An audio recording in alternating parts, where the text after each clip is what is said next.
Сәлем, қалдарыңыз қалай? Бүгін сіздермен ажурный болып, керемет болып шығатын блинный рецептімен бөлісетін боламын. Алдымен керек заттарымызды дайындап аламыз. Ол бізде сүт, қант және 2 жұмыртқа, сұйық май, ұн, кішкене сода және жылы су. Сүт менде 500 мг. Сүтті алып құямыз.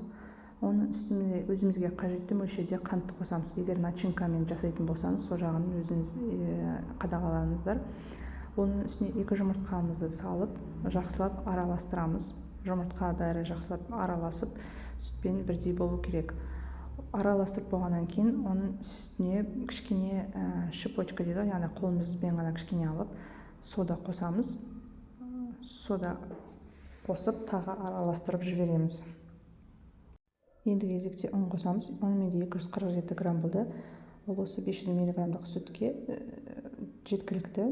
Егер сіздер тағы қоссаңыздар болады. Егер сүт көбірек болса, сұйық май көз мөлшерімен құйдым. Көп емес, жай ғана бір үлкен қасықпен 1 қасық деп айтсам да болады.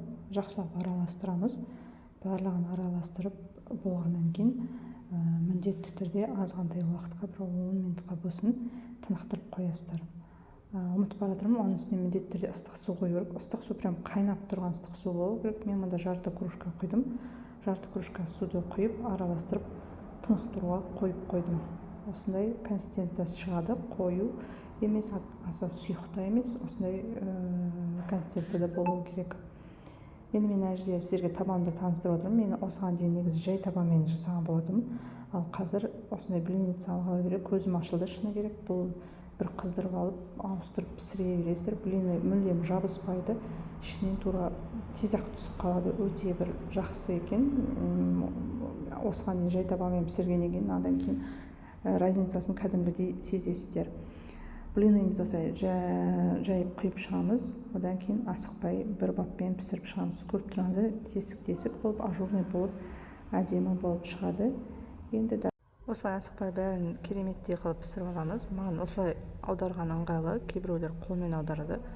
Мен қолмен аударуға үйренбедім. Өзіме осы таяқ лопаткамен істеген ыңғайлы болып көрінеді. Осылай алып шетін ашам да, құр табан аударсам өзі-ақ түсіп қалады. Өйстіп асықпай бәрін жақсылап пісіріп алдым. Мен кеміне бір аптада бірнеше рет істеймін осындай блинниді.